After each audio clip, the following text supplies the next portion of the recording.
नमस्कार, मैं डॉक्टर अशोक कुमार प्रत्यस्थ, भूतपूर्व प्राचार्य जवाहर नवोदय विद्यालय। आज लालच के फल के बारे में बताना चाह रहा हूँ। एक आदमी था जो बहुत लालची था।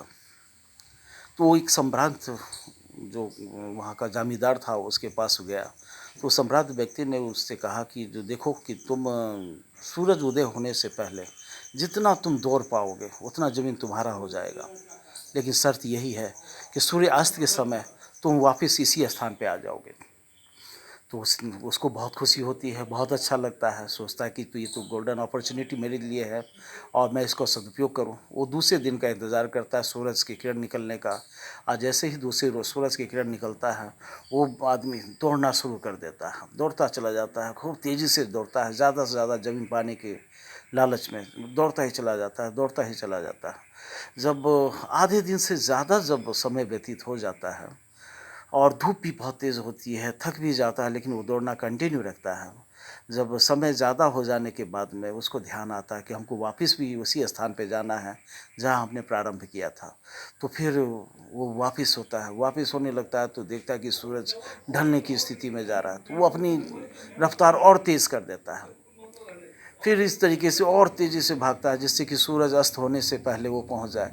और वो उस रफ्तार बढ़ाता है, हाँफता रहता है, काफ़ी परेशान जैसा नज़र आता है, फिर भी वो भागता रहता है ज़्यादा ज़मीन को पाने के लालच में। अंत में सूर्यास्त के समय वो जहाँ से प्रारंभ किया था उस स्थान पे पहुंच जाता है, परंतु वहाँ जाते ही वो बेहोश हो जाता है, गिर जाता है और उसकी मृत्यु हो जाती है। मृत्यु होने के बाद में मात्र 2 गज ज़मीन उसके नसीब होता है जिसमें उसको दफना दिया जाता है। ये लालच के चक्कर में आदमी इसी तरीके से भागता रहा और अपनी सुंदर ज़िंदगी जो है उसको वो खो देता है। ये स्थिति है। तो निश्चित ही लालच का फल बहुत ही खराब होता है, अच्छा नहीं होता। और दूसरे परिप्रेक्ष्य में हम इधर भी देखें तो हम ये देखते हैं कि आदमी युवा अवस्था होने के बाद में अपने परिवार और समाज को छोड़कर पैसे कमाने के लिए वो बाहर निकल जाता है। अपने परिवार से, समाज से कोसों दूर हो चला जाता है, पैसा का अर्जन करता रहता है, कमाता है खूब।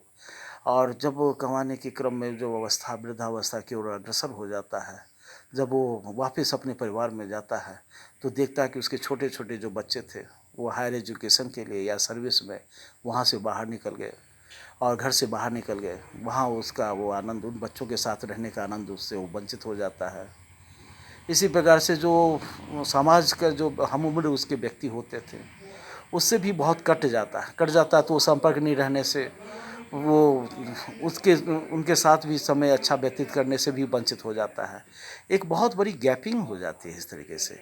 ये यदि हम आज के परिवेश में देखें तो 90% आदमी के साथ में ये स्थिति होने जा रही है।